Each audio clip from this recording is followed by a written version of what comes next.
And he said it was a black triangular craft, and there were all these lights that were forming on the skin of the craft.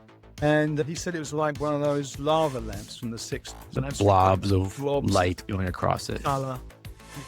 But that they were coming up from the skin of the craft and dissipating again back into the skin of the craft. And he said this was going on, this process of these lights. And he said he thought it was powering down because they were getting slower and slower until they almost stopped and then just disappeared into the skin of the craft.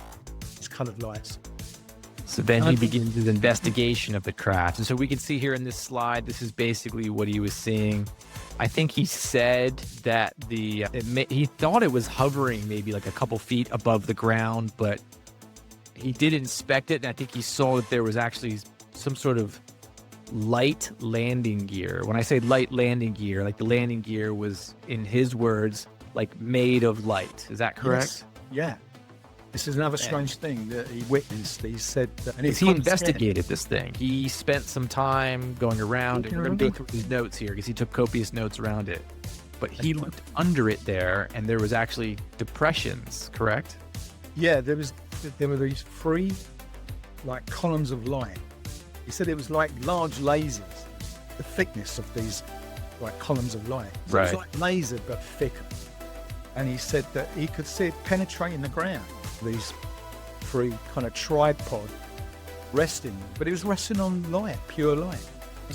And I don't want to skip over this because I don't want to belabor this point, but the next day, and I just want to cover this real quick, he did go back and take plaster casts of the indentations. After this was all said and done and the thing was gone, there was 3 equilaterally spaced depressions in the ground that he took plaster casts of, correct? Yeah, they were about 9 feet apart. So it was a triangle. Okay. I just wanted to cover that point real quick. I didn't want to miss that. Yeah. So then now he's inspecting this and he begins to take copious notes as he does. He also took photographs. I think he took 80 photographs. He was just clicking. Yeah, he went through a whole roll of film. Yeah, a couple of rolls, I think. You want to explain what happened to that film? Yeah, later on he took the film to the photo shop place on the base.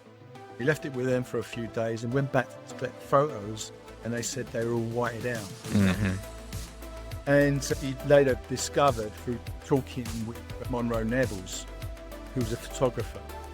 Monroe Nevels said it must be the radiation that affected the film. Exposed the film. Yeah. Okay.